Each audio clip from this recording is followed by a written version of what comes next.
ನಾನು ಅದ್ರ ಬಗ್ಗೆ ಈಗ ಪ್ರಸ್ತಾಪ ಮಾಡೋಕ್ಕೆ ಇಷ್ಟಪಡಲ್ಲ.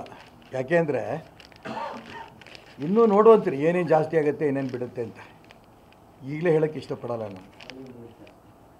ಎಷ್ಟು ಪಟ್ಟಿ ಕೊಡ್ಬೋದು ಏನೇನು ಜಾಸ್ತಿ ಆಗಿದೆ ಅಂತ. ಯಾಕೆಂತಂದರೆ ಇದು ಹೆಣ್ಮಕ್ಳಿಗೆ ನಾವು ಫ್ರೀ ಕೊಡ್ತೀವಿ ಅಂತ ಅಂದಾಗ ನಿನ್ನ ಜೋಬಲ್ಲಿ ದುಡ್ಡಿದ್ರೆ ತಾನೇ ಹೆಂಡತಿ ಸೀರೆ ಕೊಡ್ಸೋದು. ನಿನ್ನ ಜೋಬಲ್ಲಿ ದುಡ್ಡು ಇಲ್ದೇ ಈ ಬದುಕು ಮಾಡ್ತಾ ಹೋದರೆ ಯಾರು ನಂಬ್ತಾರೆ ಇವ್ರನ್ನ?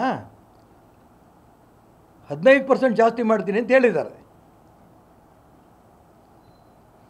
ಇದನ್ನು ಯಾವುದೇ ಜನ ಒಪ್ಪಲ್ಲ. ನಿಮ್ಮ ಕೈಯಲ್ಲಿ ಎಷ್ಟಿದೆಯೋ ಅಷ್ಟು ಖರ್ಚು ಮಾಡಬೇಕು. ಸಾಲ ಮಾಡಿ ಹಬ್ಬದ ಹೋಳಿಗೆ ಊಟ ಮಾಡ್ದಂಗಿದು.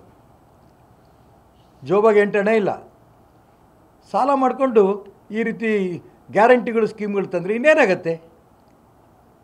ವಿದ್ಯುತ್ ದರ ಜಾಸ್ತಿ ಮಾಡಿದ್ರು, ಊದಕ್ಕೆ ಜಾಸ್ತಿ ಮಾಡೋದು ಬೇಕಾದಷ್ಟಿದೆ.